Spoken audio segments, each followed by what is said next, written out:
প্রথমে একটি পাত্রে পানি নিব চাল সেদ্ধ হওয়ার জন্য।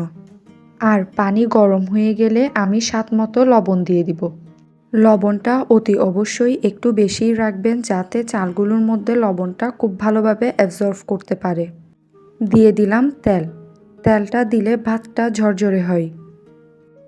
এখন আমি আগে থেকে ধুয়ে রাখা পোলাওয়ের চাল দিয়ে দিব। আপনারা চাইলে বাসমতি চাউল ব্যবহার করতে পারেন। এই ভাতটা রান্না করার সময় চেষ্টা করবেন প্রয়োজনে পানি একটু বেশি দিয়ে রান্না করতে, তাহলেও কিন্তু ভাতটা অনেকটা ঝরঝরে হয়। ভাতটা এখানে 100% রান্না করতে হবে না, 90% রান্না করলে হবে।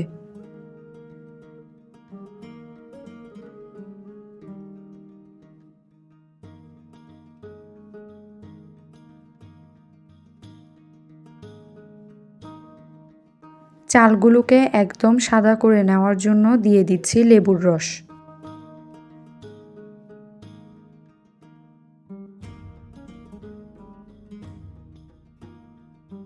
এরপর পানি ঝরিয়ে বড় ট্রেতে ভাতটা ঢেলে নিচ্ছি। এখন ফ্যানের নিচে 30 মিনিট রেখে ঠান্ডা করে নিব। ফ্রাইড রাইস রান্না করার জন্য একটি প্যানে দিয়ে দিলাম 1 চা চামচ তেল। তারপরে এখানে 2টো ডিম ভেঙে দিয়ে দিচ্ছি। সামান্য পরিমাণে লবণ দিয়ে দিলাম। চুলার আঁচটা কিন্তু এ পর্যায়ে মিডিয়াম থেকে কমানো আছে।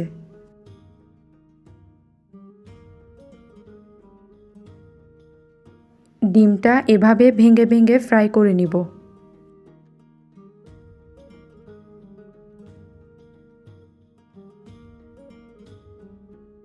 ডিম ফ্রাই হয়ে গেলে তুলে নিব। একই পাত্রে আবার তেল দিব। এখন মুরগির মাংস এভাবে ছোট ছোট করে দিয়ে দিব। মাংসগুলোকে নাড়াচাড়া করে হালকা ভেজে নিব।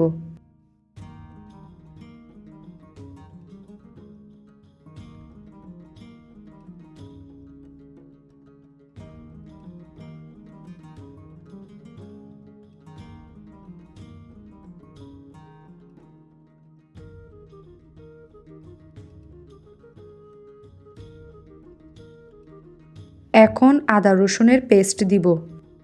পেঁয়াজ কুচি ও কাঁচামরিচ কুচি দিব।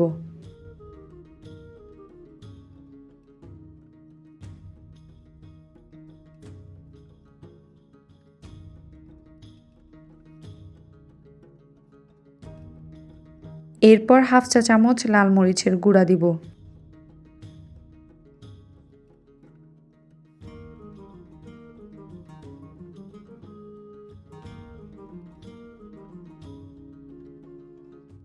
এখন স্বাদমতো লবণ দিব।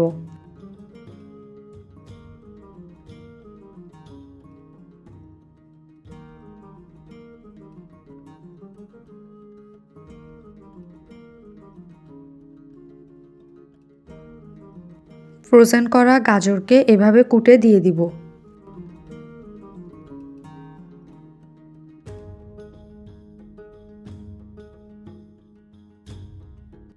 ফ্রোজেন করা মটরশুঁটি দিয়ে দিব। এখন সবকিছু ভালোভাবে নাড়াচাড়া করে নিব।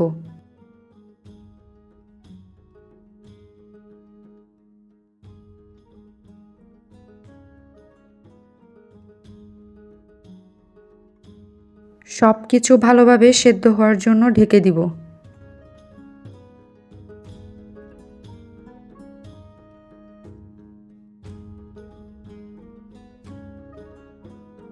মটরশুঁটি ও গাজর নরম হয়ে গেলে আগে থেকে রান্না করে রাখা চাউল দিব। এখন সয়া সস দিব। টমেটো সস দিব।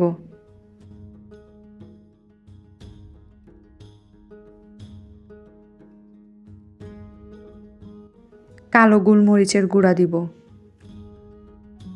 সবকিছু এখন ভালোভাবে মিশিয়ে নিব।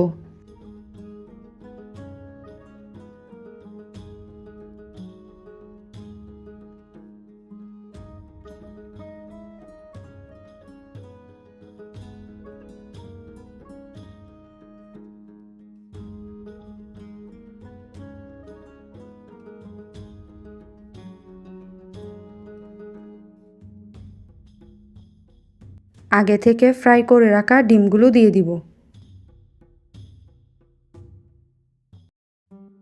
আবারও সব কিছু ভালোভাবে মিশিয়ে নিব।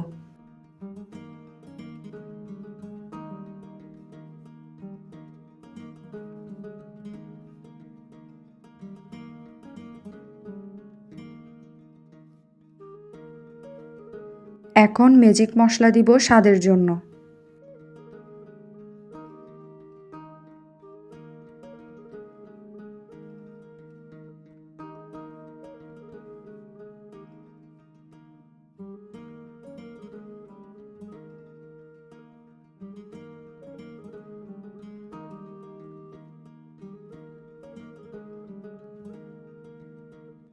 নামানোর আগে ঘি দিব।